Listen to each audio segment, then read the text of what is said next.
السلام علیکم۔ آج کے مختصر ٹائم میں چند نصیحتیں اپنے ہمسایہ ممالک بھارت کو دینا چاہتا ہوں۔ چند باتیں امریکہ سے کہنا چاہتا ہوں۔ اپنے ملک پاکستان کے شاہینوں کو خراج تحسین پیش کرتا ہوں۔ پاک فضائیہ کے وہ جوان جنہوں نے اپنی جان کی پرواہ نہ کرتے ہوئے دشمن کے ہر حملے کا جواب اطمینان اور سکون قلبی کے ساتھ دیا اور دشمن کو کر دکھایا، اس کو عبرت کا نشان بنا ڈالا، اس کی نیندیں حرام کر دی۔ یہ سارا کریڈٹ پاک آرمی چیف عاصم منیر صاحب SHG کمانڈو وزیر اعظم پاکستان کے نام۔ اس میں شہید ہونے والے معصوم بچے اور پاک فوج کے جوان، اللہ آپ پر رحمت نازل فرمائے، اللہ آپ کی قربانی کو اپنے برگاہ میں قبول فرمائے، کیونکہ دن بھی قربانی کے قریب ہیں۔ بھارت کی کعبہ کل ٹھکانے آئے گی۔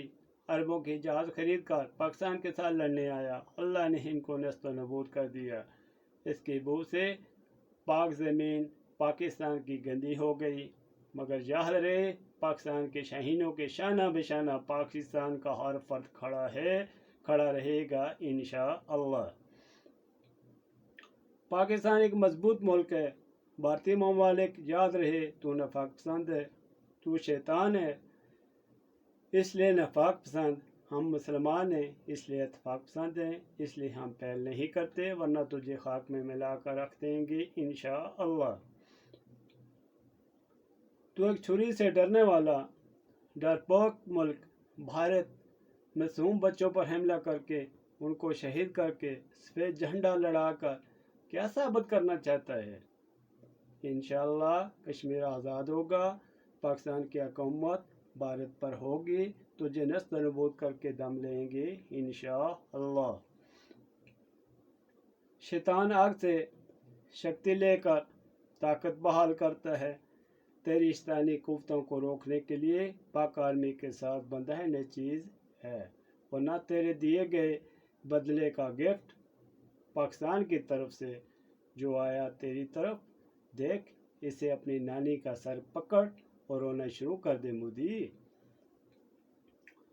جو تیرے گھر کے اندر بھارت میں کام شروع ہوا، اس کو روک لے، تیرے لیے بڑی حکمت کی بات ہے۔ حافظ شہید زندہ باد کے نعرے ہمیشہ گونجیں گے۔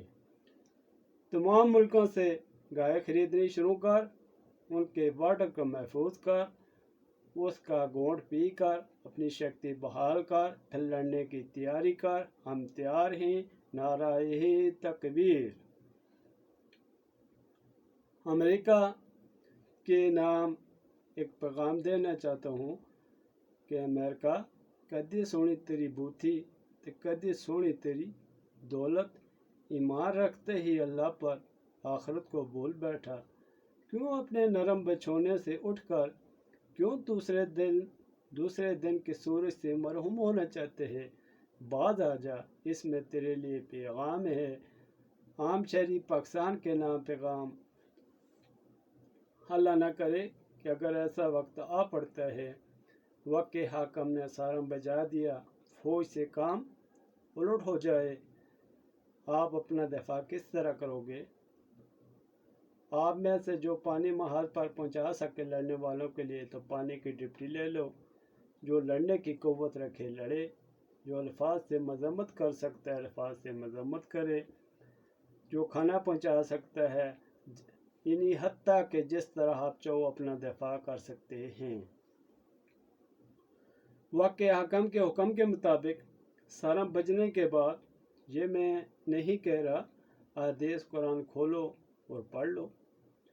دشمن کے لیے چال بدلنا، ناخن بڑھا دینا، ناخن کاٹ دینا، مونچھ دراز رکھنا، مونچھ کاٹ دینا، زلف بڑھا دینا، کاٹ دینا، اولیے کو تبدیل کرنا، جھوٹ بولنا، دھوکہ دینا، داڑھی بڑھا دینا، کاٹ دینا، یہ سب امور جنگ میں جائز ہیں۔